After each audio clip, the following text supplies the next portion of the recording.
साथियों, रेवरेंड अमित शिंदे साहब ने मणिपुर का बड़ा दर्दनाक चेहरा आपके सामने रखा कि 300 चर्चेस जला दिए गए। गुजरात में 750 मस्जिदें और दरगाहें जला दी गई थी। मुंबई में 1992 में 145 मस्जिदें और दरगाह दोनों मिलाकर फना कर दिए गए थे। 4,500 मुस्लिम मारे गए थे। और अभी हरियाणा में लगभग 200 से 250 मस्जिद और दरगाहें फना की गई। एक 19 साल का असद नाम का मौलाना, जिसे वहां पे धर्मनिरपेक्षता का प्रतीक माना जाता था, 19 साल का, उसका वीडियो आप लोगों ने देखा होगा कि वो हिंदू मुस्लिम एकता के गीत गा रहा है। मस्जिद में घुसकर उसे गोली मारी गई, 19 साल का। और गोली मारने के एक 20-25 दिन पहले वो हिंदू मुस्लिम एकता के कवि मंच पर कविता गाकर आया था।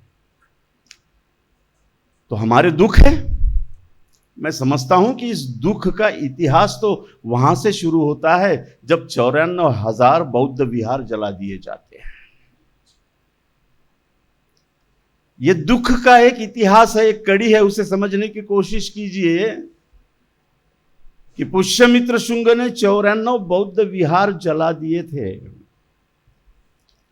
जैनों को शरण आए तक इस जमीन पे आखिरी जैन न दिखे, इतनी नृशंस हत्याएं इस भारत की जमीन पर की गई है। जरा पढ़ लेना, जैन और ब्राह्मणवाद के संघर्ष को कभी वक्त मिले तो पढ़ लेना। हजारों जैनों के मंदिर तबाह कर दिए गए। एक तो उनका रूपांतरण ब्राह्मण मंदिरों में कर दिया गया, जैसे बौद्ध विहार जितने जला सके जलाए, और जो न जला सके उसे ब्राह्मणी मंदिरों में बदल दिया गया विहारों को। जैन मंदिरों के साथ भी वैसा किया गया। एक क्षण ऐसा आया कि जैन समुदाय को हाथ मिलाना पड़ा उनसे, ब्राह्मणवादियों से। आपका सुनकर लग रहा है कि अभी आप फाइट करने के मूड में हो, क्योंकि आपने भी बहुत सारे चर्चों के नाम मंदिर रखना शुरू कर दिया था और अपने पैगंबरों को देव करना शुरू कर दिया था। मैं जानता हूं इसे। ये मिलाप आपको बचा नहीं पाएगा। आप समझते हैं कि ब्राह्मणवादी व्यवस्था से हाथ मिलाकर आप बच जाओगे? नहीं। और आप शरण आते हो तो वो यही चाहते हैं ना कि आप शरण आ जाए।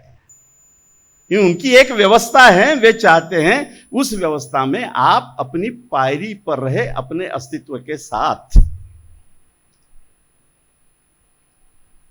हमारा शोषण का इतिहास जितना बड़ा नहीं है, उतना उनका शासन करने का इतिहास है। आज इस गंभीर विषय को यहां पे थोड़ा सा चर्चा में लाने की जरूरत है कि एक आरएसएस जनार्दन मुंजी बनाते हैं और 1925 में एक आरएसएस बनता है जो हेडगेवार और बाकी लोगों की अगुवाई में बनता है।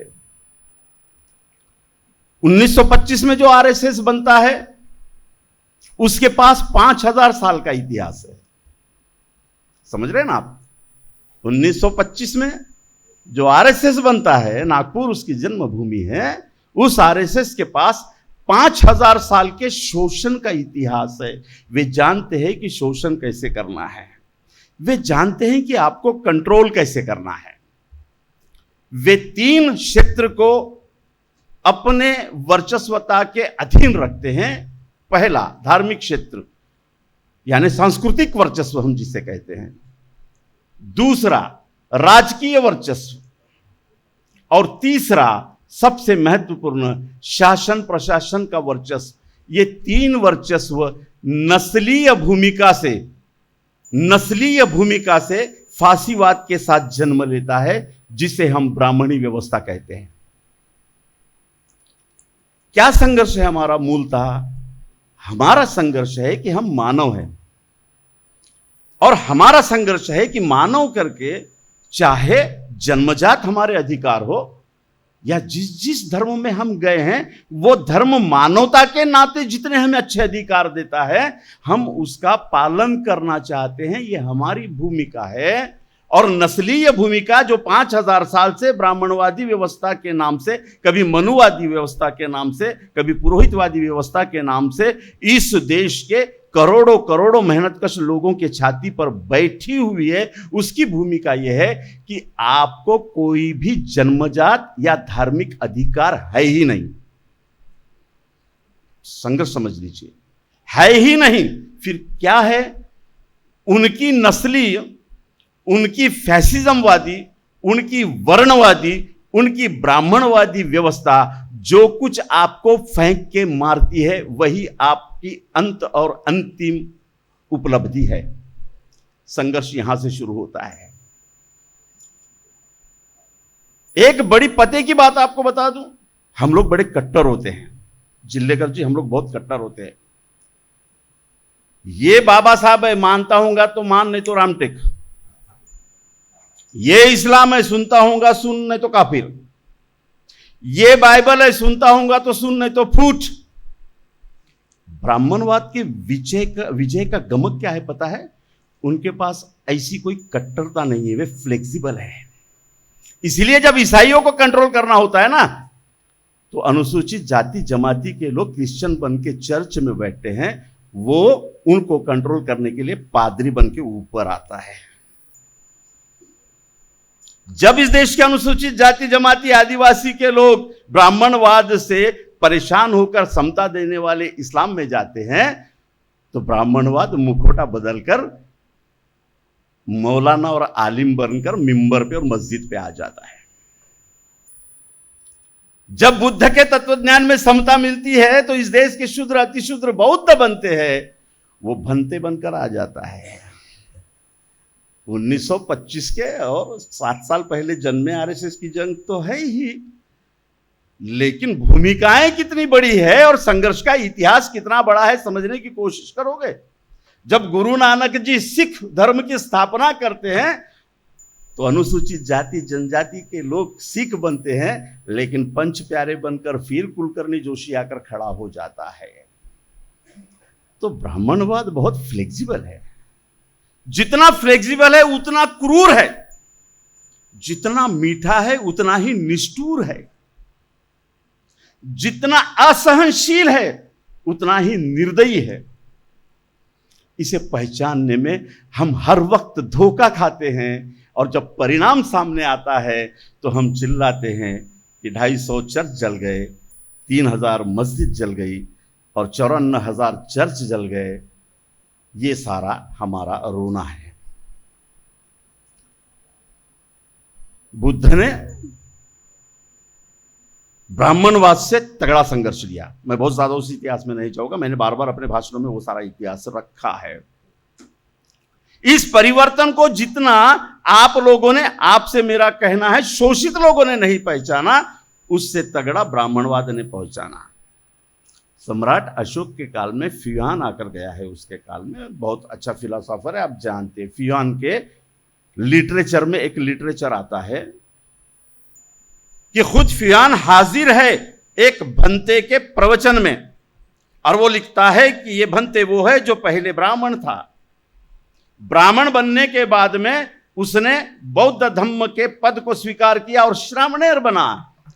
लेकिन फ्यूहान अपने चरित्र में लिखता है कि वो ब्राह्मणी मानसिकता नहीं छोड़ पाया, इसलिए श्रामणेर तो बना, लेकिन पूरी क्या पूरी विचारधारा और वर्तन ब्राह्मणवाद का ही था। उससे मिलने के लिए वहां का बौद्ध राजा जब आया, तब फ्यूहान लिख रहा है, ऐरा गहरा नत्तू खेरा नहीं लिख रहा है ना,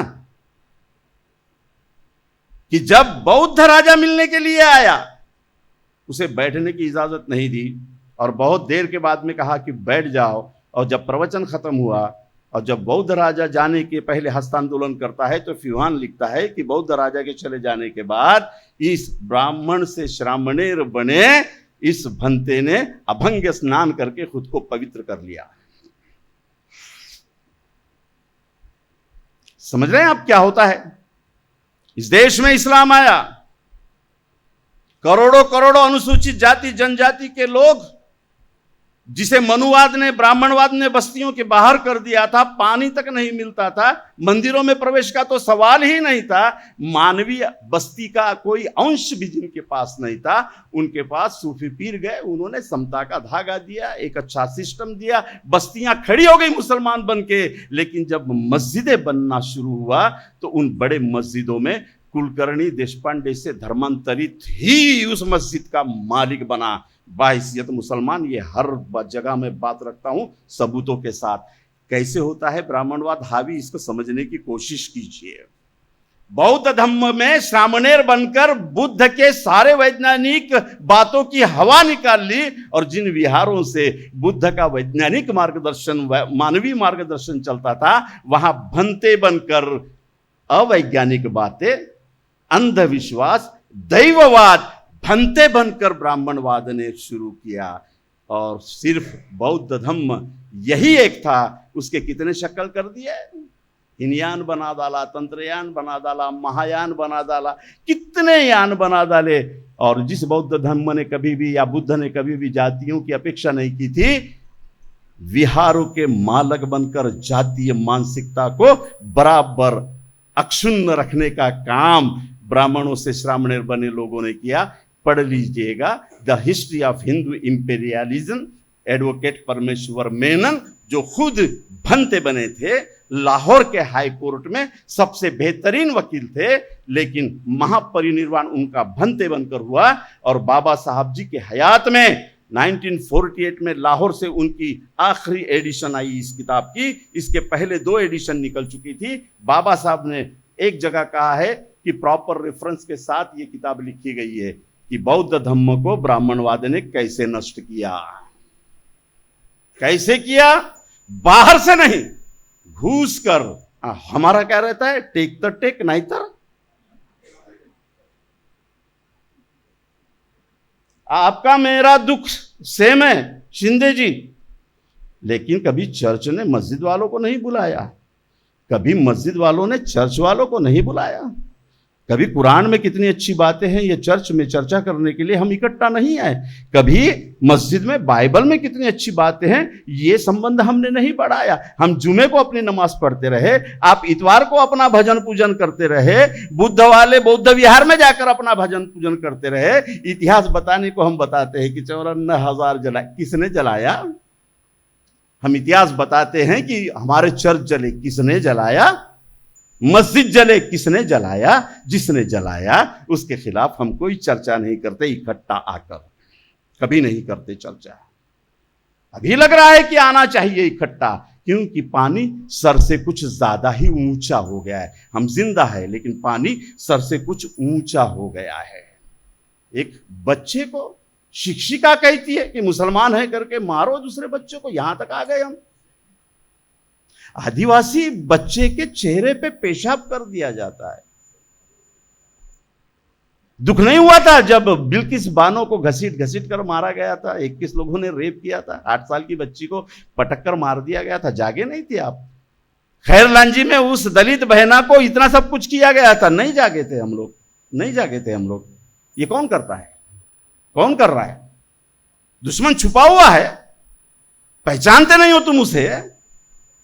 कहीं आसमान से आया हुआ है कि विदेश से आया हुआ है? कहां का है दुश्मन? अरे दुश्मन का इतिहास तो खुला पड़ा है आपके सामने, लेकिन आप अपने अंदर में जो कमीनगी लेकर जीते हो ना, वो कमीनगी उनके विजय की ताकत है। बौद्ध धर्म को पराजित किया, बृहदत्त की हत्या करने के बाद तो कुछ नहीं बचा। बचे हुए बौद्ध धर्म को सीधा सीधा ब्राह्मणी कल्चर में ढाल देने में यशस्वी हो गए। इस्लाम में घुसे, इस्लाम में घुसकर इस्लाम में दैववाद, अवैज्ञानिक बातें, वही परंपराएं अलग ढंग से लादने में कामयाब हो गए। मैं चोरी करता हूं भंगार का, ये दुकान चलाते हैं सट्टे की, वो दारू की, धंधे अलग है, परंपरा एक है। हम एक दूसरे से जंग नहीं लड़ सकते हैं, समझ रहे हैं? साधारण उदाहरण से बता रहा हूं, हम आपस में जंग नहीं लड़ सकते। ये बोल सकते कि मेरा धंधा अलग है, मेरा धंधा अलग है, मेरा ऊंचा है, मेरा ऊंचा है। ब्राह्मणवाद इस तरह से ऐसी परंपराएं बना देता है। आप हो बौद्ध, परंपरा उसकी। आप हो इस्लाम को मानने वाले, परंपरा है उसकी। आप हो ईसाई, परंपरा है उसकी। आप ओबीसी हो, परंपरा है उसकी। आप वारकरी हो, भीड़े को ही लेकर जाओगे आप मून को नहीं बुलाओगे। जय शिवराय कहेंगे लेकिन पुरंदर के इतिहास को पढ़ेंगे, आप मोहम्मद देशमुख के इतिहास को नहीं पढ़ोगे, है ना। तो किस तरह से ब्राह्मणवाद लपेटता है, इस तरह से लपेटता है। और ब्राह्मणवाद की दूसरी खासियत, 24 घंटे अपडेट रहता है। वो तुम्हें अंधश्रद्धा में रखे, एक सेकंड भी ऐसा नहीं जाता जब ब्राह्मणवाद का सिस्टम नेशनली नहीं, इंटरनेशनल एक्टिविटीज को निष्कर्ष के धरातल पर न चेक करता हो। अरे जब 7वीं सदी में इस देश में खंड खड़ाव नाम का ग्रंथ ब्राह्मणवाद ने लाया, तो यह कह दिया कि कोई भी इस देश का नागरिक समुद्र में जा नहीं सकता, समुद्र गमन बंदी।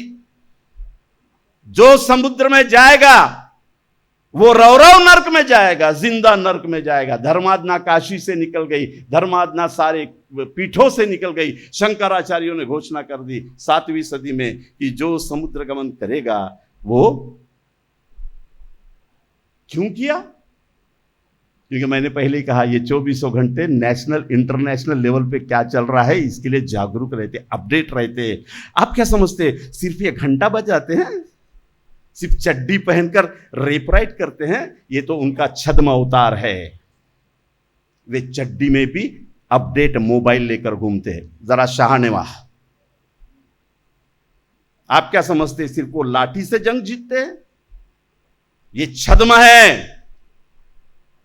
10 करोड़ सैनिक आरएसएस 1925 का गोलवर्कर का, ये 2024 का उनका टारगेट है।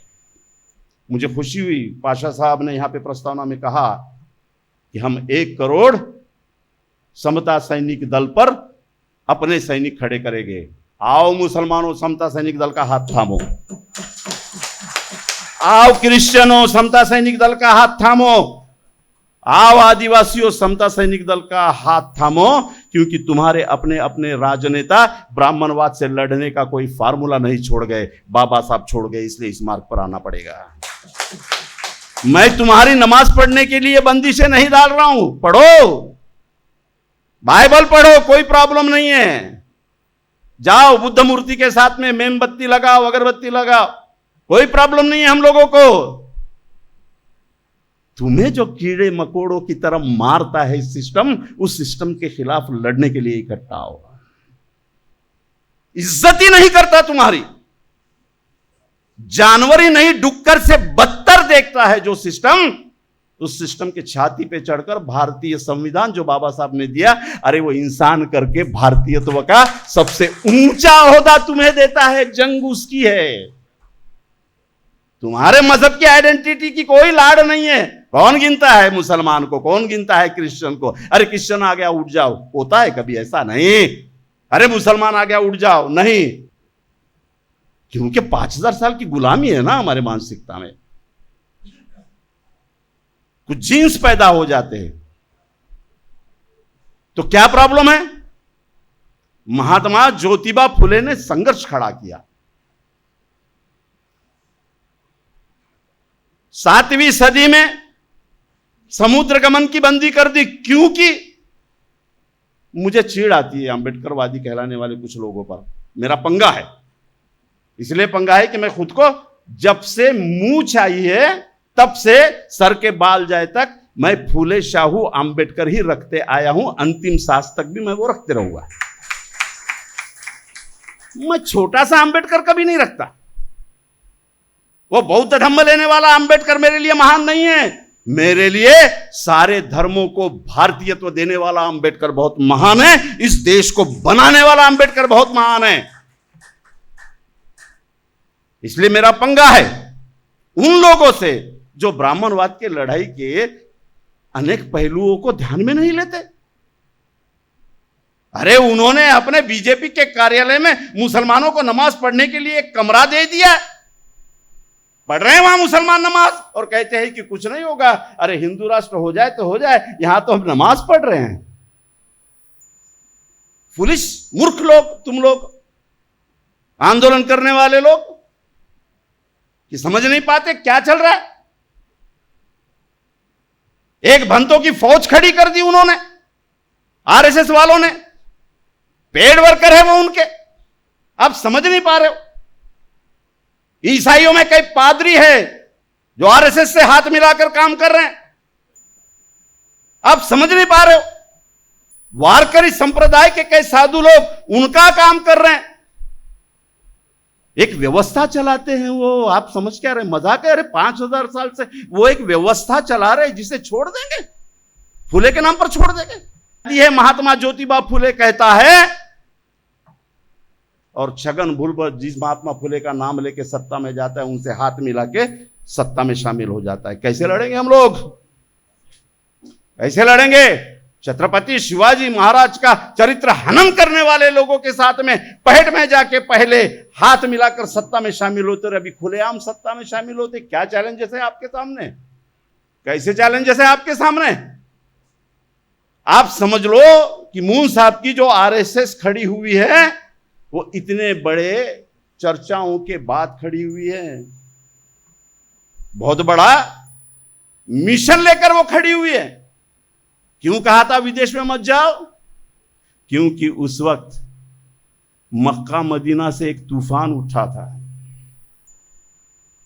रेवरण जी, मून साहब, अतिथियों, 7वीं सदी में पैगंबर मोहम्मद ने इस्लाम नाम का एक नया धर्म, नया सिस्टम मक्का मदीना में लॉन्च किया था, जिसके पास में अपनी आचार संहिता थी, जिसके पास में अपना पॉलिटिकल सिस्टम था, जिसके पास में अपना रिलीजियस सिस्टम था, जिसके पास में अपना इकोनॉमिकल सिस्टम था, जिसके पास में अपना एजुकेशनल सिस्टम था, जिसके पास में अपना व्यापारी सिस्टम था, जिसके पास में अपना राजनैतिक दर्शन था, राजनैतिक सिद्धांत थे, और सैनिक था। वो शक्ति जो आ रही थी वो समुद्र से उस पार आ रही थी। कह दिया कि भारत का कोई भी आदमी भारत से बाहर नहीं जाएगा, और मंसूर खलीफा के दरबार में ब्राह्मण पंडितों का जत्था पहुंचकर संस्कृत के ग्रंथ सौंप रहा है मुसलमानों को।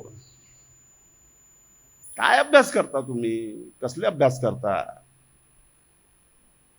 लढाई जिंकायची असेल तर खूप चौफेर अभ्यास करावा लागतो आणि करावा लागेल। कमतरता तिथं आहे। आदिवासींना जवळ घ्यायला, आदिवासी कसा जगतो, त्याचे रिच्युअल्स काय आहेत, तो गोटूल काय आहेत, त्याचे गण काय आहेत, याचा अभ्यास करावा लागेल। कारण आधुनिक भारताच्या जडणघडणापूर्वी धार्मिक भावनांची जडणघडण 5000 वर्षाची आहे आमच्या डोक्यावर। त्याचा वापर ते करतात। अरे जे देव त्यांचे नाहीत त्या देवांचे मालक ब्राह्मण झालेत, आणि बहुजनांचे देव त्यांच्या अखत्यारीत गेले। जेव्हा बहुजनांचे देवच त्यांच्या अखत्यारीत गेले, या बहुजनांना कसं जिंकणार आहात तुम्ही? याची रणनीती आहे का तुमच्याकडे? काही आहे का काही रणनीती? ते एका महाआरतीच्या भरोश्यावर, एक महाआरती के भरोसे पर वो हजारों करोड़ों हिंदुओं को अपने साथ में ले लेते हैं। हमारे पास में इसके खिलाफ कोई रणनीति है कि केवल गालियां देने की रणनीति है हमारे पास में? इस बात को गंभीरता से सोचना चाहिए। मैंने कहा कि वो बहुत अपडेट रहते हैं, उन्होंने अपडेट ले लिया कि एक नई व्यवस्था आ रही है, वो व्यवस्था यहां के शूद्र अतिशूद्रों को मुक्त करा सकती है। क्या किया इन्होंने? मैं भारतीय संविधान तक आते आते ये समरी आपके ध्यान में ले रहा हूं, मेरे पास वक्त है ना। क्या किया इन्होंने? मुगल आए, मुस्लिम आए, तुर्क आए, विदेशों से ये मुस्लिम आए, तो मैंने पहले ही कहा कि उनके पास में एक सिस्टम था। अब लड़ाई किसकी थी? मुसलमानों की। यहां पर जो ब्राह्मणवाद था उससे नहीं थी, सिस्टम की, सिस्टम से लड़ाई है। बौद्धिज्म को पराजित क्यों किया? बौद्धिज्म से धर्म की लड़ाई नहीं थी, ब्राह्मणवाद की, सिस्टम की लड़ाई थी। बौद्धिज्म जो व्यवस्था दे रहा था मानवतावाद की, अमानवीय व्यवस्था ब्राह्मणवाद की, उससे लढाई आहे. अब जब मुसलमान बादशाह राजा आ रहे हैं, हिंदू राष्ट्राचं एकही आंदोलन नाही दिसत 800 वर्षात. 800 साल मुसलमानों ने राज किया.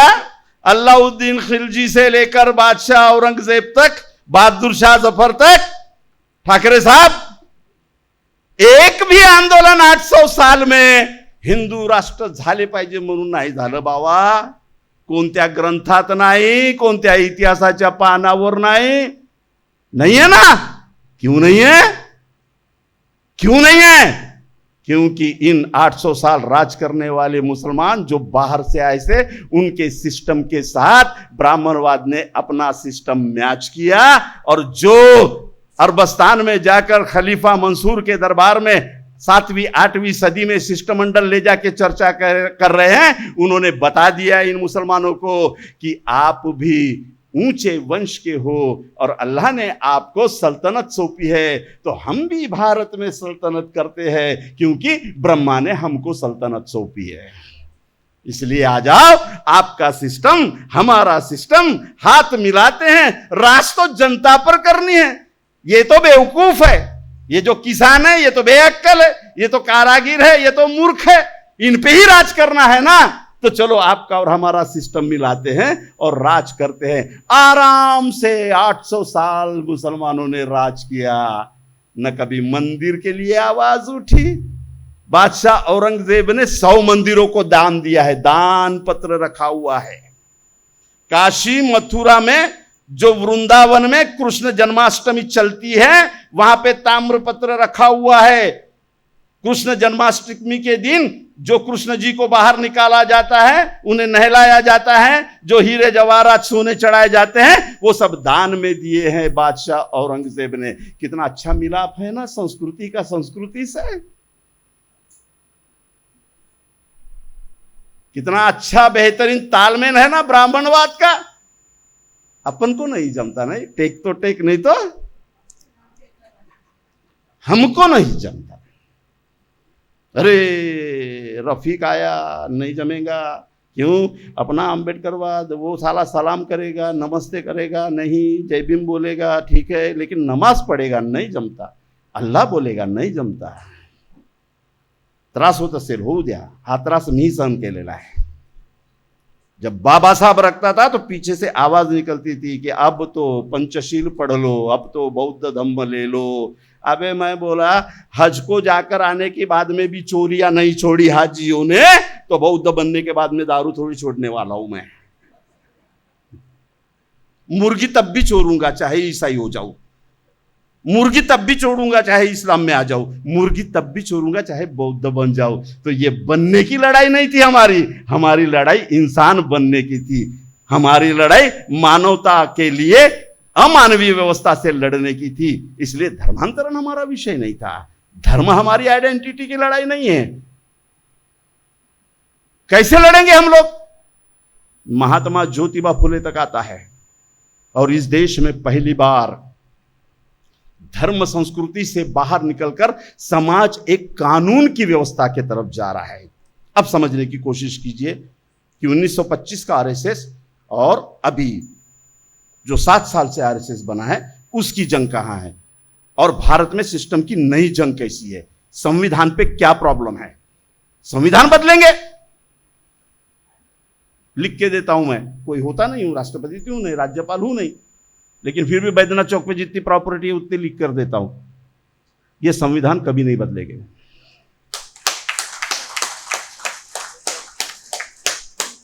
कोई कारण ही नहीं है संविधान बदलने की. क्या कारण है मुझे बताओ ना. संविधान बदलने का कारण क्या है?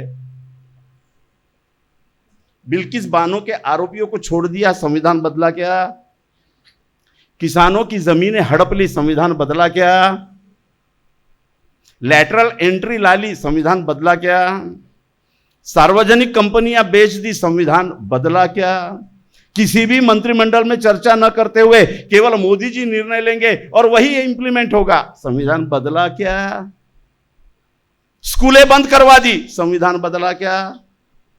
बाबा साहब के लेबर लॉ सिर्फ 3 बचे हैं, बाकी पूरे 116 लेबर लॉ गायब कर दिए, संविधान बदला क्या? क्या नादान हो यार आप लोग, संविधान बदलेंगे? कोई जरूरत ही नहीं है इनको संविधान बदलने की। दम ठोक कर कह रहे हैं बहुमत के भरोसे पे चुनकर आए हैं, इसलिए हमें अधिकार है कि हम नियम बना सकते हैं। बदलेंगे नहीं, बनाएंगे। व्यवस्था की लड़ाई को समझो। ये संविधान बदलेंगे नहीं, ये नए कानून बनाएंगे, और नए कानून बनाने के लिए आप रोक नहीं सकते, क्योंकि उसे इजाजत ही बाबा साहब का संविधान देता है। समझ रहे हैं आप? ये संविधान नहीं बदलेंगे, ये कानून बनाएंगे, और ऐसे कानून जो इनके फांसीवाद को, जो इनके हुकुमशाही को, जो इनके भांडवलशाही को रोकते हैं, उन्हें ठंडे बस्ते में डाल देंगे, उन्हें इंप्लीमेंट नहीं करेंगे। यह है इनकी चाल। फिर कैसी लड़ाई है? जब बाबा साहब आंबेडकर जी ने संविधान बनाया तो पहला विरोध किसने किया? मैं कल भंडारा में संविधान बचाओ रैली में था, आज यूट्यूब पर भी डाला हूं। बहुत तगड़ा बोला हूं मैं। शायद मुझे ऐसा आज खबर मिली कि कलम लग जाएगी मुझ पर, कल या आज कलम लग जाएगी। बोला ओके, कोई प्रॉब्लम नहीं है। किसने किया बाबा साहब के संविधान का विरोध और क्यों किया? गोलवरकर ने विरोध किया, ठीक है। क्यों विरोध किया? सिंपल बोला उन्होंने। क्या बोला? ये जो संविधान है, ये संविधान में हम जैसे संस्कृति चाहते हैं उसका कोई भी दर्शन नहीं दिखता, और उन्होंने उसे नाम दिया भारतीय संस्कृती। आमच्या भारतीय संस्कृतीचं कोणताही अस्तित्व या संविधानात दिसत नाही, म्हणून आमचा विरोध आहे। इसलिए हमारा विरोध है इस संविधान को। कौन सी संस्कृति है इनकी? सिंपल, 4 वर्ण और 4 वर्ण की अपनी अपनी पायरी, कर्तव्य, जिम्मेदारियां। इससे बढ़कर कुछ है क्या? बहुत सिंपल फॉर्मूला है उनका। सत्ता किसके पास में रहनी चाहिए? ब्राह्मण और क्षत्रियों के पास में।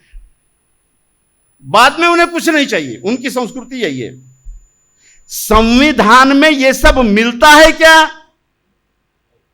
तो संविधान को वो लेकर चलेंगे, और संविधान में यह सब नहीं मिलता है तो संविधान जहां से बदला जाता है वहां घुसकर उसमें नए अमेंडमेंट करेंगे। उनको कंपनी राज चाहिए था। भारत का संविधान इजाजत नहीं देता कंपनी राज का। वो संसद में गए, कानून पास किया नागबौद्ध जी, कंपनी राज लागू हो गया है 2014 से। 129 कंपनीज प्राइवेट सेक्टर में गवर्नमेंट असेसमेंट को साथ में लेकर खड़ी हो गई है। हो गया ना कंपनी लॉ, और स्पेशल एक्ट पारित कर दिया है। आप पढ़िए कि उस कंपनी के पूरे प्रीमाइसेस में जो कानून लागू होगा वो कंपनी कानून लागू होगा। कंपनी का अपना वकील होगा, कंपनी का अपना न्यायालय होगा, कंपनी के अपने रूल्स एंड रेगुलेशन होंगे। सरकार उस पर कुछ भी नहीं करेगी। ये स्वायत्त अधिकार कंपनियों को दिए। बाबा साहब का संविधान क्या चाह रहा था? बाबा साहब का संविधान यह चाह रहा था कि इस देश की साधन संपत्ति सार्वजनिक लोगों की रहे। सार्वजनिक कंपनी में लोगों का हिस्सेदारी, प्रतिनिधित्व अक्षुण्ण रहे। इन्होंने उसे खत्म किया। क्या चाह रहे थे ये लोग? बाबा साहब के संविधान ने आर्थिक प्रजातंत्र की बात कही। कौन से आर्थिक प्रजातंत्र की बात? और गोलवरकर का संविधान, संस्कृति, ये जो आर्थिक तंत्र है वो किसके हाथ में रखना चाहती है? वैश्य समूह के हाथ में रखना चाहती है। कुमार तो वैश्य नहीं है ना, चमार तो वैश्य नहीं है ना, क्या है? धोबी तो वैश्य नहीं है ना, मेहतर तो वैश्य नहीं है, क्या है? कसाब तो वैश्य नहीं है ना। कौन है वैश्य? तो आज पूरा अर्थतंत्र संसद में जाने के बाद ने वैश्यों के हाथ में दे दिया। नई एजुकेशन पॉलिसी लाई। तुम जिस पायरी पे हो उसी पायरी पर ट्रेनिंग देने का सिस्टम ला लिया। मोची को मोची बनाकर रखा, मेहतर को मेहतर बना दिया, चमार को चमार बना दिया, धोबी को धोबी बना दिया। नई एजुकेशन पॉलिसी में यह सब बनाया, लेकिन अरबों खरबों के कंट्रोल्ड इकोनॉमी में किसको हावी किया? वैश्य समूह के अदानी को लाया, अंबानी को लाया। क्योंकि मैंने पहले ही कहा कि ब्राह्मणवाद से संघर्ष करते करते जैन समूह शरण चले गया, इसलिए जैन समूह को वैश्य कैटेगरी में लाकर आज इस वैश्य अर्थनीति पर हावी कर दिया है। किसे गए आपके एयरपोर्ट? किसके पास गए आपके सारे के सारे रेलवेज? अभी रुको जी, अभी तो पुलिस भी किराए की आ रही है। पढ़ा ना आपने? सरकारला पैसे देणे परवडत नाही, मग कॉन्ट्रैक्ट बेस पे पुलिस आएगी। ये प्रयोग पहली बार दुनिया में किसने किया? हिटलर ने किया। गेस्टापो हिटलर की पुलिस थी। गेस्टापो पुलिस में ये जो अग्निवीर है ना, यही सेम मॉडल है, सेम मॉडल। बदला क्या संविधान? फिर कंफ्यूज मत हो, नहीं बदला। बाबा साहब आंबेडकर के संविधान की जय कहते हुए ही वो ये सब कर रहे हैं। किसान वैश्य में नहीं आता, किसान शूद्र में आता, लेकिन हो सकता है किसान इंडस्ट्रियलाइजेशन की तरफ जाए तो वैश्य बन सकता है। बहुत सिस्टमेटिक तरीके से 2014 से एक नई पॉलिसी अडॉप्ट की, लेकिन 2014 नहीं, ये आजादी के बाद लगातार वे इस मोड में रहे। कांग्रेस में बैठे हुए अपने नेताओं के जरिए जितना नपुंसक संविधान को करते आता था उन्होंने किया, क्योंकि मैंने पहले ही कहा उन्हें 5000 साल का अनुभव है राजनीति का। हम तो नगर पालिका भी अभी जीते, बराबर है ना? वो तो नगरों का कंट्रोल 5000 साल से करते हैं। अभी तो सरपंच हम अभी बने, शुक्रवार को सरपंच बने, शनिवार को बार में गए, रविवार को मटन खा के सो गए। हमारी राजनीति की समझ इससे दूर नहीं है। और आपको इस तरह सुलाने का उनके पास में कितना अनुभव है? 5000 साल का। आखिर अनुभव काम में आता है। डिवाइड कैसे करना पड़ता है, कंफ्यूज कैसे करना पड़ता है, छद्म युद्ध कैसे करना पड़ता है, प्रचार प्रसार यंत्रणा कैसे हैंडल करनी पड़ती है, युद्ध के वक्त में सारी आखनी करके कंट्रोलर वार रूम कैसे बनाना पड़ता है, बहुरूपियों को कैसे छोड़ना पड़ता है, अफवाहों का बाजार कैसे गर्म करना पड़ता है, पुलिस और न्यायालय को कंट्रोल कैसे करना पड़ता है, कंट्रोल दंगे कैसे किए जाते हैं, कंट्रोल गृह युद्ध कैसे किया जाता है। क्या है तुम्हारे पास? नलपर के झगड़े? काय आहे तुमच्याकडे? मोहल्ल्यातले झगडे? काय आहे तुमच्याकडे? मशिदी मधले झगडे? काय आहे तुमच्याकडे? विहारामधले झगडे? अरे उनके पास में इतना बड़ा अनुभव है 5 साल का। इसलिए शत्रु को सही ढंग से पहचानने की जरूरत है। हर समाज के इंटेलेक्चुअल्स ने अपने धार्मिक अधिष्ठान को बाजू में रखकर एक मंच पर आना चाहिए। और मैं बार बार कह रहा हूं कि जो ये चाहे कि ऐसा एक मंच बनना है, उन्हें फुले अंबेडकर के सिवाय पर्याय नहीं है। क्योंकि धर्म को हटाकर, क्योंकि धर्म के परिवेश को हटाकर नागरिक जंग ब्राह्मणवाद से कैसी लड़ी जाए, इसके सिद्धांत इन दो महापुरुषों ने दिए हैं। ये सिद्धांत धार्मिक ग्रंथ नहीं देते। धार्मिक ग्रंथ आपको हाजी बना सकते हैं, आपको भंते बना सकते हैं, आपको रेवरंड बना सकते हैं। ब्राह्मणवाद से लड़ने वाला सिपाही सिर्फ महात्मा फुले से लेकर हमारे बाबा साहब तक जो विचारधारा है वही खड़ा कर सकती है। लाइन ऑफ एक्शन क्लियर है। थोड़ा दिमाग अगर हमने सही कर लिया तो हम बहुत ढंग से आगे बढ़ सकते हैं। अब महात्मा ज्योतिबा फुले ब्रिटिशों के काल में लड़ाई लड़ रहे हैं। ब्रिटिशों के काल में हिंदू राष्ट्र का झंडा क्यों नहीं उठाया? दूसरा सवाल।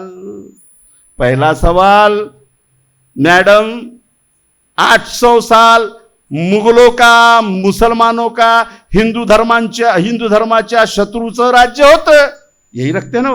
अबे तो झंडू बाम उस वक्त में किसी मंदिर से हिंदू राष्ट्र की आवाज क्यों नहीं उठी? उठना चाहिए था ना।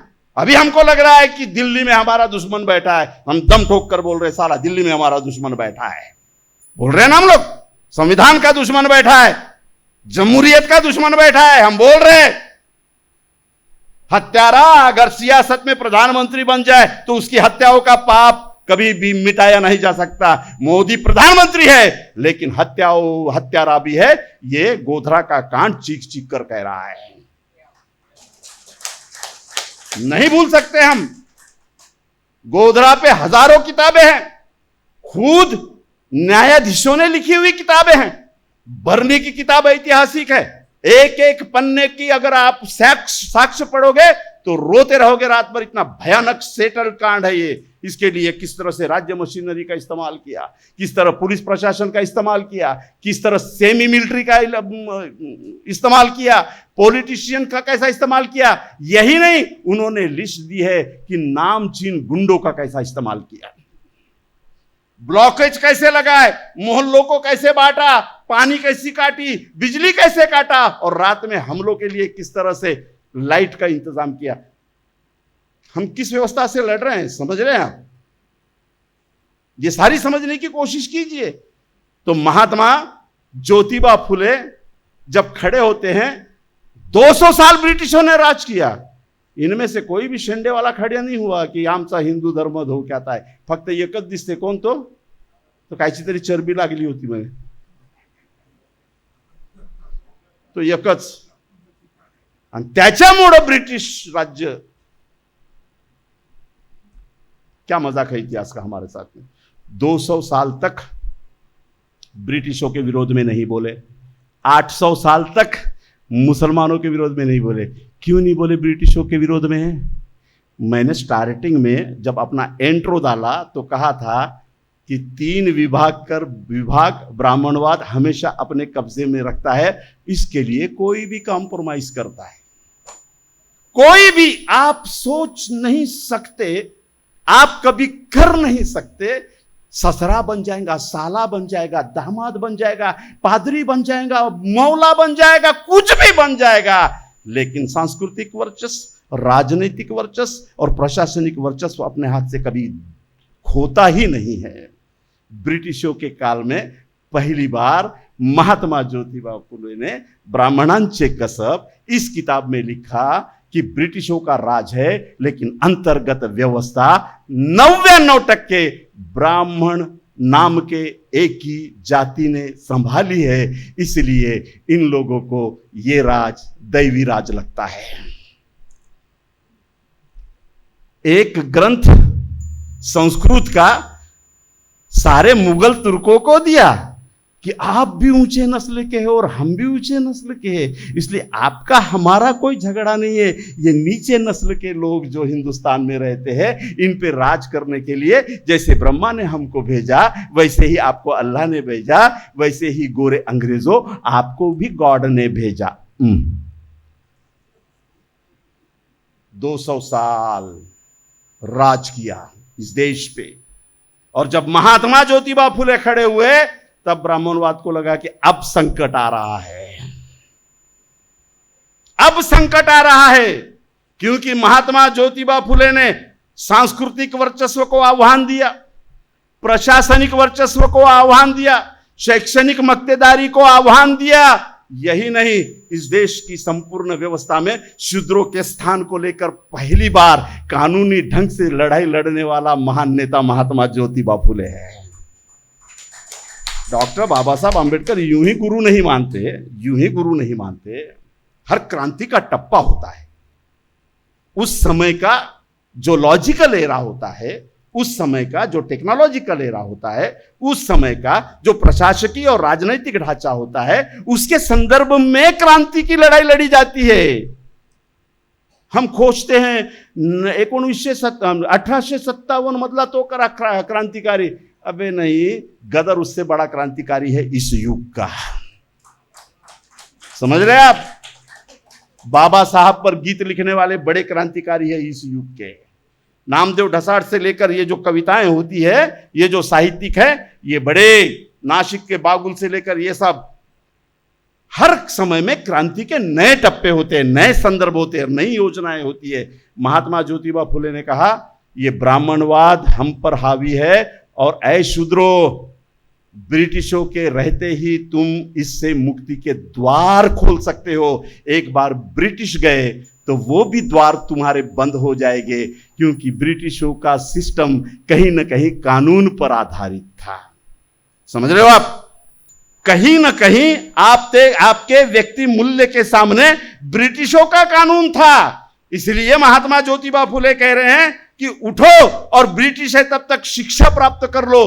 किसानों का भेष लेकर गए, मनुस्मृति इसका परवानगी देता है?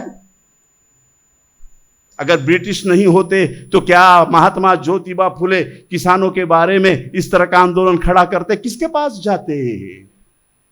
किसके पास जाते? शिक्षा में बहुजनों की हिस्सेदारी दो करके ब्रिटिशों को बोले, क्योंकि ब्रिटिशों के पास में यह हिस्सेदारी देने का कानून था। क्या मनुस्मृति वालों के पास जाके मांगते? वहां तो कानून है शिक्षाबंदी। ये स्टेप्स हम जब आगे आगे लेके जाते हैं तो पहली बार जब 1917 में ब्रिटिशों ने जाहिर कर दिया कि हम धीरे धीरे भारत को स्वतंत्रता देंगे, और यह भी जाहिर कर दिया कि धीरे धीरे हम भारत को पार्लियामेंट्री सिस्टम में ले जाएंगे, तब ब्राह्मणवाद हिंदू धर्म का या हिंदू राज्य का फार्मूला लेकर उतरता है। तब तक ना किसी ग्रंथ में हिंदू नाम का उल्लेख है, तब तक ना महाभारत में उल्लेख है, ना रामायण में उल्लेख है। आया कहां से? भाई मुगलों के काल में नहीं लाया तुमने हिंदू राष्ट्र, ब्रिटिशों के काल में नहीं लाया हिंदू राष्ट्र। 1857 का युद्ध होता है और पहली बार मनुवाद को एक खतरा दिखाई देता है। कौन सा? 1857 में ब्रिटिशों के खिलाफ पहला भारतीय युद्ध हुआ। यह युद्ध धर्म के आधार पर नहीं था। बहादुर शाह जफर को बादशाह बनाया गया, लेकिन 92 हिंदू राजाओं ने इस मुसलमान राजा को अपना नेता बनाया। अब समझने की कोशिश करो कि 1857 के युद्ध में जिस तरह ब्रिटिशों ने हिंदू मुस्लिम एकता पर आधारित भारतीयता को सूंघ लिया था, वही शक्ति ब्राह्मणवाद ने भी सूंघ ली। ब्राह्मणवाद ने यह शक्ति बहुत तेजी से सूंघ ली और अपने एक नए योद्धा को मैदान में उतारा, जिसने पहली बार हिंदू राष्ट्र की संकल्पना रखी, और यहां से भारतीय संविधान, भारतीयता और हिंदू राष्ट्र की जंग शुरू हो गई।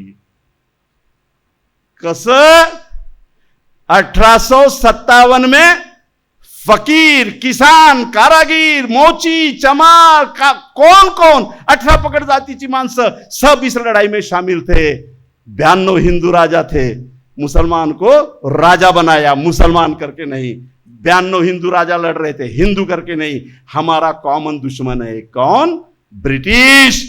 और ब्रिटिशों के विरोध में लड़ने वाले सारे भारतीय, लेकिन ब्रिटिशों के अंतर्गत व्यवस्था को संभालने वाले कौन थे? 1857 को जरा बैठ के चेक करो। सावरकर 1857 के युद्ध को ही नकार देते हैं।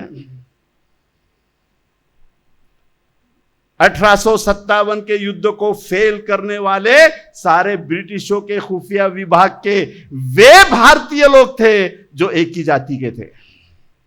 चलो इस पर कभी बोलूंगा 1857 के युद्ध के मामले में। चलो इतना ही समझ लीजिए। अब ब्रिटिशों के इस 1857 के युद्ध के परिणाम में एक भारतीयता दृढ़ हो रही है। यह ब्राह्मणवाद ने सूंघ लिया, और ब्राह्मणवाद ने यह भी सूंघ लिया कि अब ब्रिटिश इस देश में ज्यादा समय तक नहीं रह सकते। फिर इन्होंने हिंदू राष्ट्र का झोला निकाला। कैसे? 1857 के बाद इस देश में पहली लैटरल एंट्री हुई है। मोदी जी ने पहली लैटरल एंट्री नहीं की। आपको लगा कि मोदी जी ने एकदम ही अचानक पूरी दुनिया से हटकर ये क्या ला लिया? ना एमपीएससी पास, ना यूपीएससी पास, ना आईएएस की परीक्षा पास, एकदम सेक्रेटरी बना दिया सेंट्रल गवर्नमेंट में, एकदम सेक्रेटरी बना दिया विदाउट एनी एग्जामिनेशन स्टेट में। गलत है। पहली लेटरल एंट्री बंकिम चंद्र चटर्जी की है, जो ब्रिटिशों ने डायरेक्ट सेशन जज के पोस्ट पर की, विदाउट एनी एग्जामिनेशन। कोई भी जुडिशियरी एग्जाम को पास किए बिना बंकिम चंद्र चटर्जी को डायरेक्ट सेशन जज की पोस्ट पर ब्रिटिशों ने अपॉइंटमेंट दी। क्यों दी? क्योंकि इन्होंने किताब लिखी थी और उस किताब का नाम है, जिसे ब्रिटिशों ने खुले हाथ से फाइनेंस दिया, अंग्रेजी में भी ट्रांसलेट किया और कई लाख प्रतियां इस देश में बांटी गई।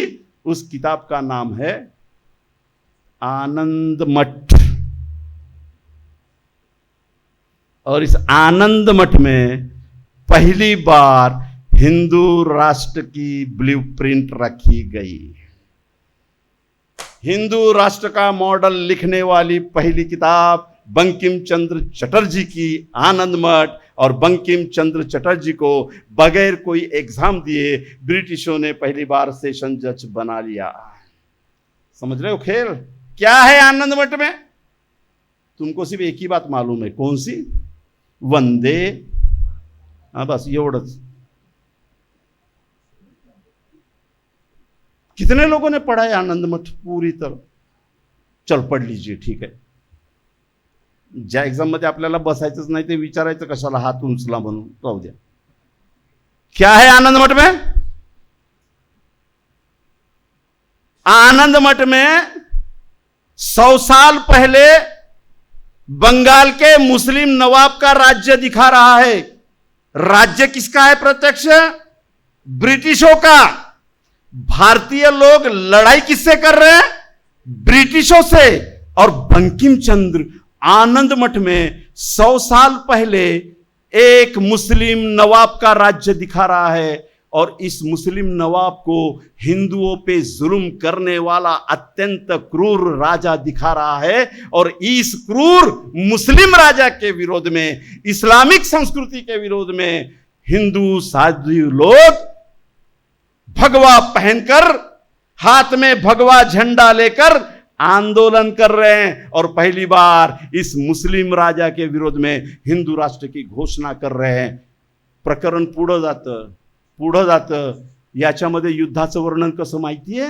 वंदे मातरम कहते हुए, धार्मिक नारे लगाते हुए इस साधु की भगवी सेना मुसलमानों की बस्तियां लूट रही है, मुसलमानों को मार रहे हैं, और उसमें वाक्य है की शत्रूला पराजित करायचं असेल तर त्यांच्या स्त्रियांना पाठवा, त्यांच्यावर बलात्कार करा।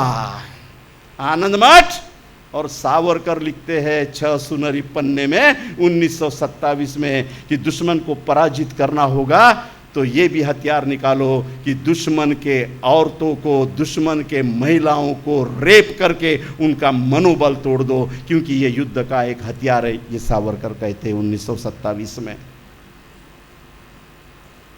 आनंद मठ मध्ये हे सगळी मांडणी होते। म्हणजे पहिल्यांदा हिंदू राष्ट्राची मांडणी कुणाच्या विरोधात?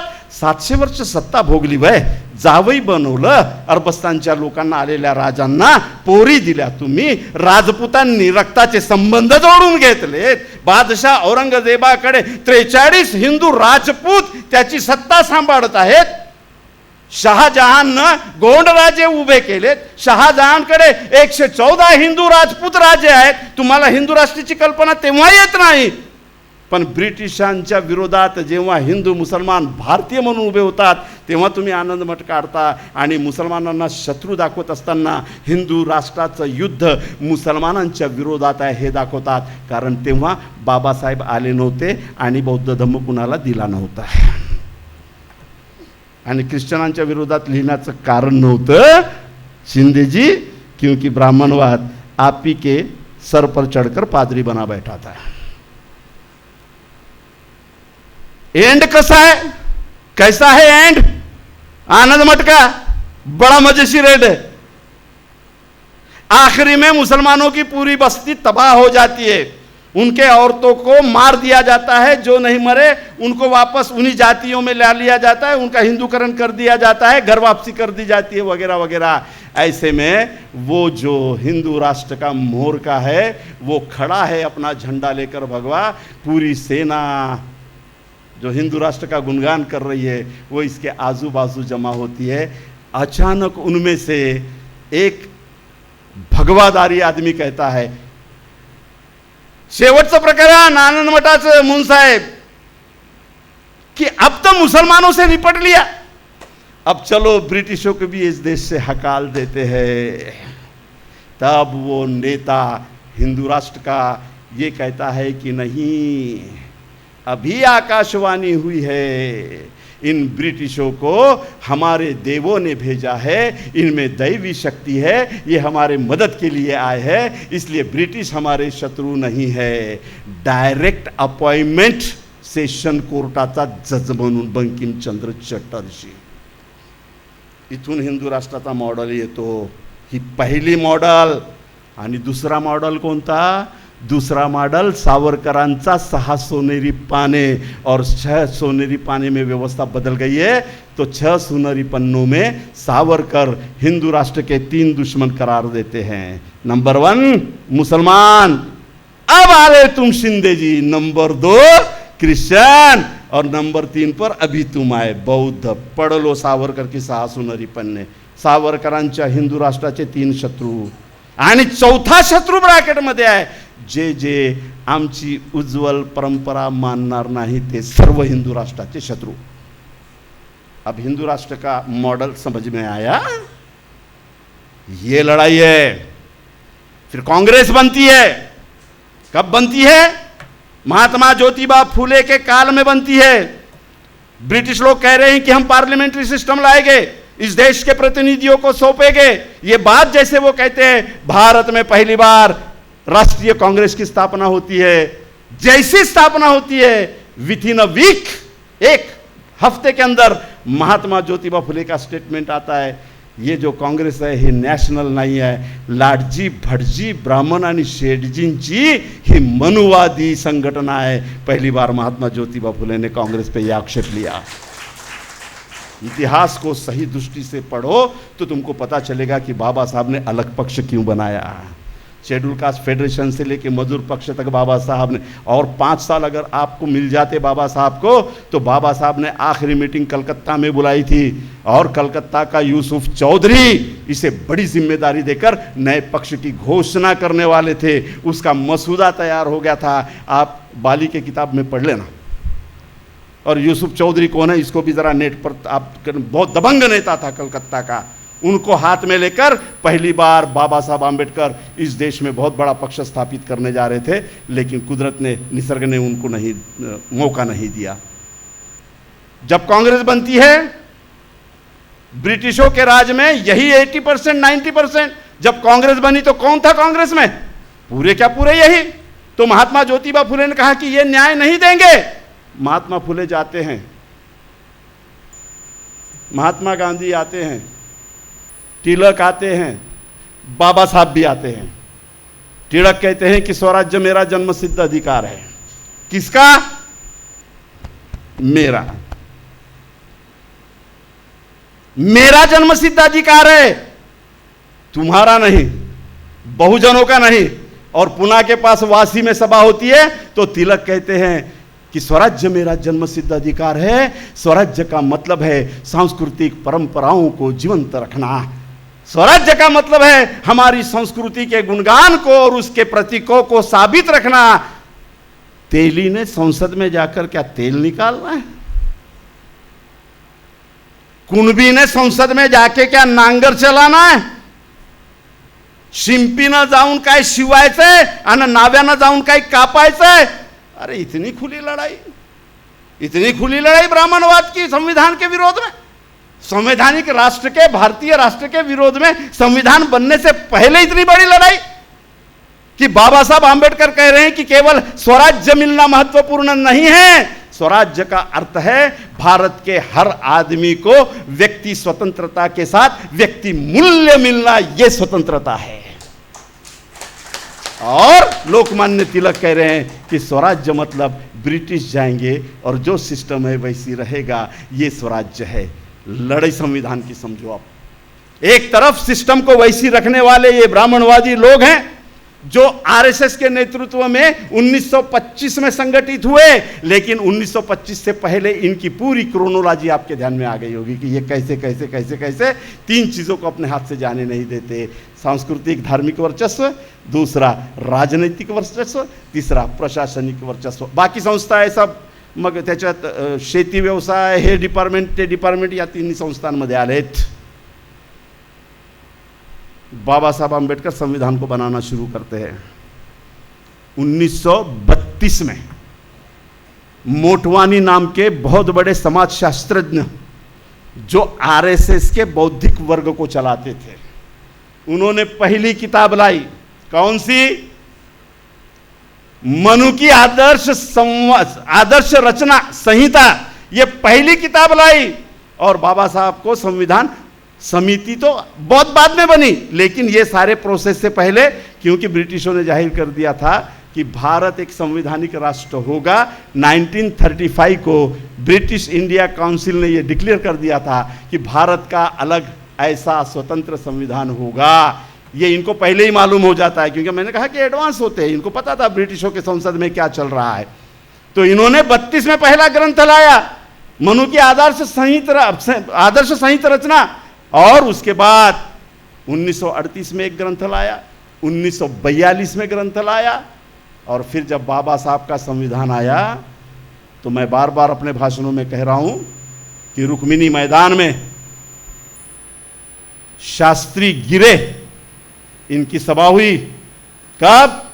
1951 में। बाबा साहब हयात में हैं, संविधान लागू हो गया है। 25,000 की लगभग सभा में रुक्मिणी मैदान पंढरपुर में खड़े होकर भाषण की शुरुआत करते हुए गिरे शास्त्री कह रहे हैं, हमने सुना है भारत में एक नया संविधान आया है, लेकिन हम इस संविधान को मंजूर नहीं करते। संविधान को बाबा साहब के हयात में ही चैलेंज देने वाला आरएसएस का इस तरह का नेटवर्क काम कर रहा था। ये तो 1951 की बात है। उससे पहले गोलवरकर ने मना ही कर दिया था किसी संविधान को एक्सेप्ट करने से।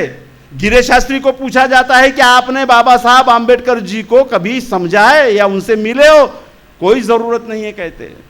तो पत्रकार कहते हैं कि दुनिया के गिने चुने बुद्धिवंतों में बाबा साहब आम्बेडकर की गणना होती है। गिरे शास्त्री का जवाब क्या था? आपके व्यक्ति मूल्यों के आजादी देने वाले संविधान की जंग कौन सी मानसिकता से है, कौन सी विचारों से है? अब यहां पे मुसलमान छटाक भर का हो जाता है, बौद्ध छटाक भर का हो जाता है, ईसाई छटाक भर का हो जाता है, सीख वीक सगड़े सगड़े छटाक भर से होते। गिरी शास्त्री क्या कहते हैं पता है? हमें पता है वो बुद्धिवंत है, होगा, लेकिन शूद्र है, इसलिए उसका संविधान इस देश पे लागू हो नहीं सकता। जंग कौन सी है? मुसलमान। समझ में आया? समझ में आया? हम सबको अभी समझ में आ रहा है। आप अपने धार्मिक स्थलों में घुसे रहने से ये जंग नहीं जीतने वाले हैं। बाबा साहब आम्बेडकर जी को गिरे शास्त्री यानी आरएसएस की संगठना ये कह रही है, वो प्रतिनिधि है उनका, वो वॉइस है उनका, वो कह रहा है होंगे बाबा साहब बुद्धिमान लेकिन शूद्र है, इसलिए हम उनके संविधान को नहीं मानते। और एक उदाहरण देता है, जिस तरह दूध पवित्र होता है लेकिन जब नाली से बहते हुए आता है तो वो गंदा हो जाता है, उस तरह हम डॉक्टर बाबा साहब आम्बेडकर को देखते हैं। संविधान की प्रस्तावना जो है ये इनका प्रॉब्लम है। संविधान ने जिस प्रजातंत्र को लागू किया और सार्वजनिक मतदान के अधिकार को प्रदान किया, ये इनका प्रॉब्लम है। प्रॉब्लम इनके मॉडल को तहस नहस करने की जो क्षमता संविधान में है वो इनका प्रॉब्लम है। प्रॉब्लम इनके धर्मपीठों के आदेशों को और धर्मपीठों के आदेश देने वाले मुखियाओं की शक्ति को निरस्त करने वाले संविधान से है। इनको प्रॉब्लम न्याय व्यवस्था, पुलिस प्रशासन व्यवस्था, नागरिक जीवन की सारी व्यवस्था के संस्थानों में किसी भी धर्म की कोई दखल अंदाजी नहीं होगी, यह संविधान का आर्टिकल इनका प्रॉब्लम है। और इनका प्रॉब्लम सभी धर्मों के साथ लोगों को फंडामेंटल राइट देने वाले संविधान से इनका प्रॉब्लम है। ये चर्च पर हमले क्यों करते हैं, ये मस्जिद पे हमले क्यों करते हैं? ये दिखाते हैं कि फंडामेंटल राइट होने के बाद में भी हम संविधान को नहीं गिनते। अरे बाबा साहब आम्बेडकर जिंदा थे तब उनके संविधान को हमने नकारने की कोशिश की, सफल करके दिखाई, अभी तो वो नहीं है। क्या ये चैलेंज है? मतदान का अधिकार मिलने वाला मुसलमान, मतदान का अधिकार मिलने वाला बौद्ध, मतदान का अधिकार मिलने वाला सिख, ईसाई, पारसी और 18 पगड़ जातियों का आदमी समझ सकेगा? बाबा साहब आम्बेडकर जी ने गांधी जी से बहस करते वक्त कहा था कि मुझे मातृभूमि नहीं है। कितने लोगों को मातृभूमि थी 1947 से पहले? यूं ही वो सीए एनआरसी नहीं लाते। सीएए, एनआरसी संविधान के सार्वजनिक मतदान को नकारने के बहुत बड़े स्कीम का हिस्सा है, क्योंकि गोलवरकर ने बंच ऑफ थॉट में लिख दिया था की मूर्खांना मतदानाचा अधिकार देऊन, त्या नडल्या पडल्या घडल्या सडल्या लोकांना मतदानाचा अधिकार देऊन भारतीय संस्कृतीवर मोठा कलंक आलेला आहे, म्हणून यांचा मतदानाचा अधिकार मुसलमानांचा काढून घेतला पाहिजे. म्हणून अमित शाह एनआरसी सीएए घेऊन येतो आणि तुम्हाला विचारतो की कागद दाखवा. कब पूछ रहा है? 2015 में. और तुम्हें जिस दिन ये देश आजाद हुआ उस दिन इस देश में रहने वाला हर आदमी भारत का नागरिक है, उसे कोई कागज मांगा नहीं जाएगा. ये संविधान के मूल कॉन्स्टिट्यूशन में दिया गया है, ये पढ़ा हुआ है. नागरिक कौन उसमें पढ़ लीजिए. जो अभी अस्तित्व में है उससे कोई कागज नहीं लिया जाएगा. जो इस धरती में इस टेरिटरी पे है, भारताच्या संघ राज्याच्या सीमेमध्ये जे आज अस्तित्वात आहेत ते सगळे भारताचे नागरिक आहेत. लेकिन पूछा गया, क्यों पूछा गया कि बाबा साहब आंबेडकर जी ने जब गांधी जी को कहा था कि मुझे मातृभूमि नहीं है, अरे माझ्या मुसलमाना, अरे माझ्या शीख ईसाई पारसी कुणबी माडी तेली, अरे 11% लोकांना मतदानाचा अधिकार होता रे 1947च्या पहिले. काय नालायकीपणा करतो रे आपण. पढ़ा होगा ना 1947 से पहले इस देश में केवल 11% लोगों को भारत सरकार के मंत्री चुनने का अधिकार था, भारत सरकार के प्रतिनिधि चुनने का अधिकार था. कितने लोगों को? 11% लोगों को. और ये कहते हैं कि मातृभूमि उसकी होगी जो इस देश का नागरिक होगा.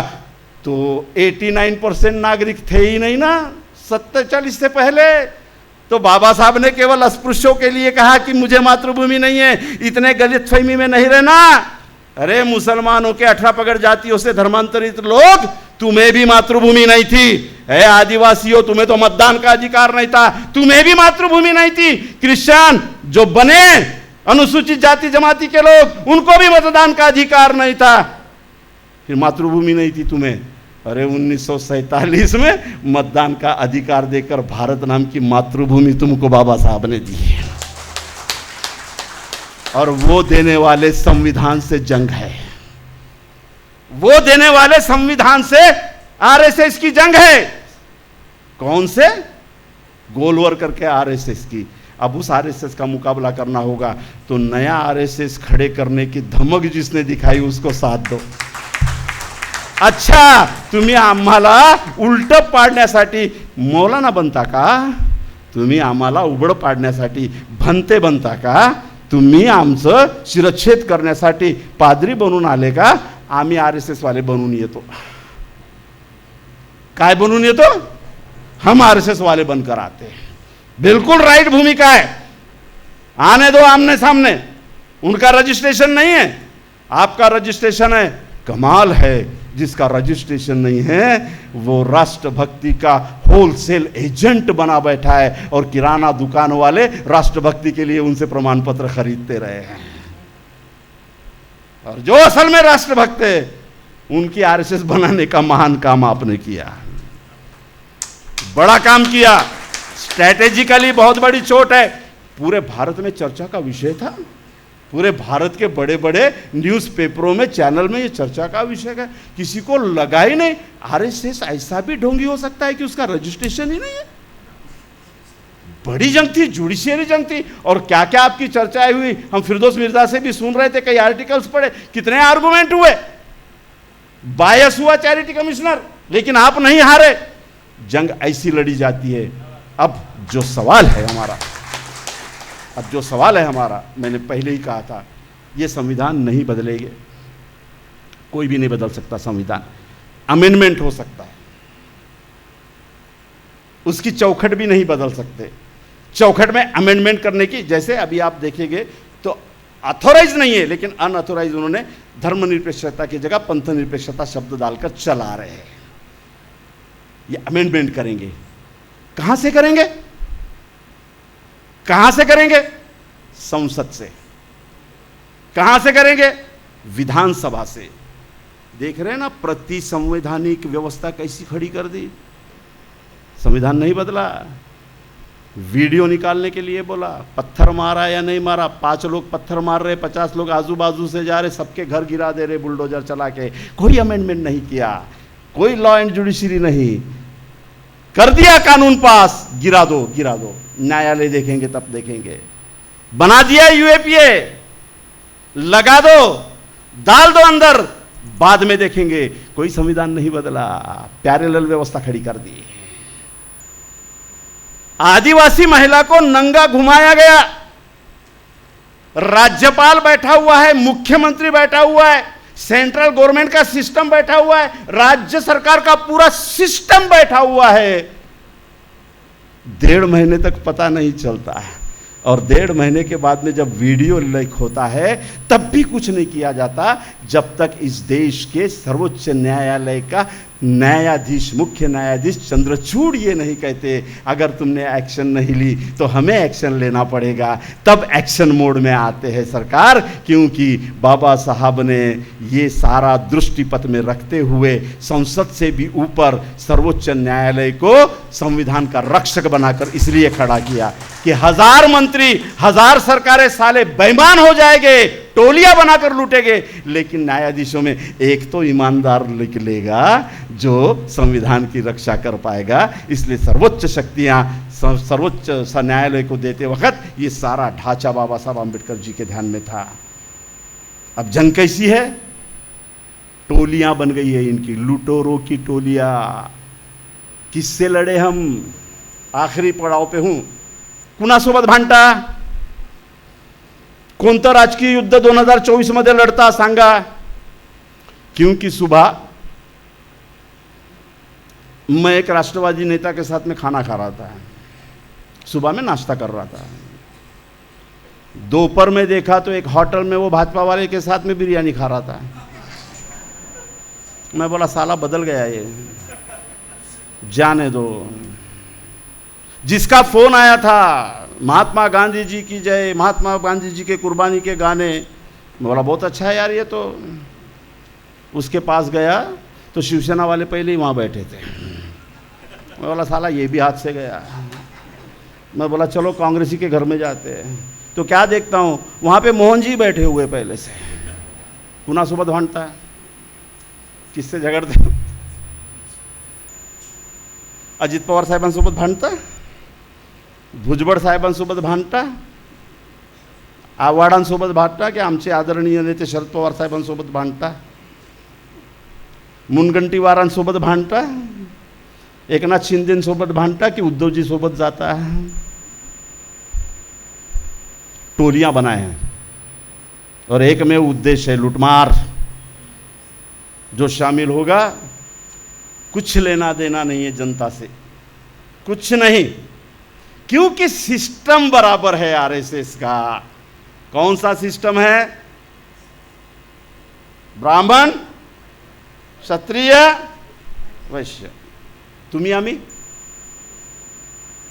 अरे आपला आय कार्ड आहे ना तुमच्याजवळ, मग तुम्ही कुठं राहायचं? खूप उडी मारली तर ग्रामपंचायत, जिल्हा परिषद, त्याच्या पलीकडे नाही, जिल्हा परिषद पण नाही, तिथं भी देशमुखच आहेत। अब वो तो कम से कम बाबा साहब ने पॉलिटिकल रिजर्वेशन दिया, इसलिए दिख रहे मडावी, इसलिए दिख रहे हैं मेश्राम जी। 160, आपने 100 बोला, 360 भाजपा के खासदारों में 160 आरक्षण से चुनकर गए हुए खासदार है। पूरी लड़ाई अभी जनता की है। अगर जनता रास्ते पर उतरेगी, संविधान बचाओ नहीं, आपने बराबर बोला भी, आपने बोला या मेरे ख्याल से उन्होंने बराबर बोला, आपने बराबर बोला, संविधान बचाओ नहीं, संविधान का इंप्लीमेंटेशन करो, ये लड़ाई है हमारी। संविधान को कुछ बचाना नहीं है, तुमने लिखा ही नहीं तो तुम कहां से बचाओगे? वो बाबा साहब ने बराबर बचाव कर लिया, अपना लिख भी दिया, बचाव भी किया। इंप्लीमेंटेशन, हमें नहीं चाहिए कंपनी राज, हमें नहीं चाहिए पूंजीवाद, हमें नहीं चाहिए पुलिस राज। और इसकी लड़ाई छोटी छोटी क्यों ना हो, लेकिन इस महाराष्ट्र में खड़ी हो रही है। यहाँ पे नागबौद्ध जी आए हैं, वो संयुक्त मोर्चे की स्थापना कर रहे हैं। अभी 2 तारीख को इसी भवन में, 3 तारीख को बहुत बड़ा अशोक सरस्वती जी ने मेड़ावा रखा है, करीबन 1000-1500 कार्यकर्ता आ रहे, संविधान बचाओ, लेकिन किसी भी पॉलिटिशियन को न बुलाते हुए लोक लड़ा अगर खड़ा होता है तो हम विजयी होने के कगार पर जा सकते हैं। क्योंकि मतदान का अधिकार देते वक्त बाबा साहब ने 2 महत्वपूर्ण कोटेशन किए थे। एक, मतदान का अधिकार इसलिए दे रहा हूं कि चुनकर देने के बाद में जो नालायक होता है उसे तुम उतार सको। चुनकर देने के बाद में जो नालायक होता है उसे तुम उतार सको। आखिरी कोटेशन बाबा साहब का महत्वपूर्ण है कि मतदान से ज्यादा, चुनकर देने से ज्यादा यह निर्णय तुम्हारे नैतिकता का महत्वपूर्ण है कि किसे चुनकर देना ही नहीं है। कुणाला निवडून द्यायचंच नाही है, यह निर्णय महत्वपूर्ण रहने वाला है 2024 को। किसको चुनकर देना है यह सेकेंडरी है। 2024 में अभी सबसे महत्वपूर्ण निर्णय कि किसको चुनकर नहीं देना है, यह महत्वपूर्ण है। क्योंकि जो भाजपा है वो 38 नॉन भाजपाई पार्टियों के साथ में, और इंडिया ये भी लगभग 30-32, ठीक है, 28 लोगों के साथ में है। अभी 28 में से कितने उधर जाएंगे चुनाव से पहले, और वो 38 में से कितने इधर आएंगे चुनाव से पहले, ये आपके और मेरे बस में नहीं है। इसलिए हमारे लोक लड़े कि शिक्षा के स्कॉलरशिप कायम रहे, रिजर्वेशन का प्रोसेस कायम रहे, लोगों का जनभाग हर संस्थाओं में कायम रहे, कृषि सिस्टम जैसे पहले से चल रहा है वैसा चले, विपणन व्यवस्था वैसे चले, सार्वजनिक ट्रांसपोर्ट वैसे ही रहे, सार्वजनिक यूटिलाइजेशन का सिस्टम ये मोनोपोलाइज न हो, ये कैपिटल लोगों के पास में न जाए, ये सारा सिस्टम लोक लड़े से अगर हम लड़े तो ये हो सकता है। गाडगे महाराज का एक उदाहरण बताता हूँ और आपसे इजाज़त चाहता हूँ कि एक बार गाडगे महाराज रैयत शिक्षण संस्था में गए थे। रैयत शिक्षण संस्था में प्रवचन हुआ। गाडगे महाराज को रैयत शिक्षण संस्था के अध्यक्ष ने बताया कि महाराज, अनेक वर्ष झाली तकादा लावला, ह्या आदिवासी कुणबी माडी तेलीचे पोरं शिकतात, पण अजूनही शासनानं अनुदान पाठवलेलं नाही आहे। कुणीच ऐकना मंत्रालयात। खेर नाम के मुख्यमंत्री थे। गाडगे महाराज जब थे तब खेर नाम के मुख्यमंत्री थे। ऐसा है क्या? बोले देखो लोक लड़े की ताकत क्या होती है, प्रामाणिक आदमियों की ताकत क्या होती है। गाडगे महाराज ने प्रवचन खत्म किया और सीधा सांगली या सातारा के पास में थे, वहाँ से निकल के मुंबई पहुँचे। दरवाजे पे पहुँचे, सारे गाडगे महाराज को पहचानते थे। हलचल मची, गाडगे महाराज आए, गाडगे महाराज आए। गाडगे महाराज मंत्रालय के गेट पे खड़े रहकर कहते, त्या खैरला जाऊन सांग मी आलो म्हणून। काय जलवा, त्या खेरले जाऊन सांग मी आलो। गया संत्री दौड़ते हुए मुख्यमंत्री महोदय, खेर महोदय ते आले। खेरनं दूध पाठवलं, सेक्रेटरीला पाठवलं, जा महाराजांना, मी येत नाही, त्याला सांग इकडे ये। आले दारावर, हा गारगा आहे म्हणे, हा खराटा आहे। किती वर्षापासून त्या रयत संस्थेचा चेक पाठवला नाही, एका हप्त्याचा वेळ देतो आहे, एका हप्त्यात त्याचं चेक पाठव, आणि जर चेक पाठवलं नाही तर हा खराटाना, हा गाडगा अख्खा मंत्रालय धुवून काढीन म्हणे याच्या ना। एक हफ्ते के अंदर रयत शिक्षण संस्था का चेक आया, मिला। इसका अर्थ यह है कि लोक लड़ा भी सत्ता को झुका सकता है। संवैधानिक पटरी पर हम राज्य को, देश को ला सकते हैं। सिर्फ हाथ में हाथ आने दो। अब मस्जिदों को गिनवाओ नहीं, अब विहारों को गिनवाओ नहीं, अब चर्चों को गिनवाओ नहीं। ये होना ही है क्योंकि हिंदू मुस्लिम ध्रुवीकरण उनका एजेंडा है। संविधान की प्रतिव्यवस्था हिंदू राष्ट्र के नाम से ही पैदा की जा सकती है, दूसरा कोई भी एजेंडा उनके पास में नहीं है। हम अड़िग रहे संवैधानिक व्यवस्था पर, संविधान पर, वे अड़िग है अपने हिंदू राष्ट्र पर, क्योंकि इसके सिवा उनके पास में कोई पर्याय नहीं है। आप जानते हो उत्तर प्रदेश में मायावती की सरकार आने से पहले क्या था, ये भी उदाहरण बता देना चाहता हूं। मायावती की बसपा सत्ता में बैठने से पहले आईएएस और आईपीएस ऑफिसर्स जितने अनुसूचित जाति जनजाति के उत्तर प्रदेश में थे, वो फील्ड में नहीं थे, वो टेबल पर थे। समझते हो ना, ऑफिशियल लैंग्वेज समझते हो ना, टेबल पे रहना और फील्ड पे रहना। मायावती जब सत्ता में आई तो सारे अनुसूचित जाति, जनजाति, माइनॉरिटीज के आईएएस आईपीएस ऑफिसरों को फील्ड में लगाया और जो आराम से फील्ड में बैठकर मलाई खा रहे थे उनको टेबल पर ले आया। ये हुआ है, लेकिन आज उत्तर प्रदेश से मायावती ही खत्म हो गई। आएगी फिर, लेकिन क्यों हो गई, चिंतन होना चाहिए। क्यों खत्म हुई, चिंतन होना चाहिए। मुसलमानों से पॉलिटिक्स कैसे छूट गया, चिंतन होना चाहिए। जो हमारे आंबेडकरिस्ट लोगों की मूवमेंट है उससे पॉलिटिक्स कैसे छूटे जा रहा है, चिंतन होना चाहिए। और इस चिंतन की एक बौद्धिक परंपरा ये आरएसएस शुरू करेगी, ऐसी उम्मीद करते हैं। मोहन सर, अच्छे अच्छे इंटेलेक्चुअल लोगों को लीजिए, फील्ड वर्क के लोगों को लीजिए, उनके दिन रात चर्चाएं चलते हैं तो हमारे क्यों नहीं चलते हैं। और एक बात, ये गृह युद्ध करवा सकते हैं, बिल्कुल ये करवाएंगे। तीस्ता सेटलवाड़ के साथ में हम एक सभा में थे, योगेंद्र यादव भी थे, हमारी बंद द्वार कमरे में चर्चा थी, पूरे भारत से कम 150-200 लोग आए थे।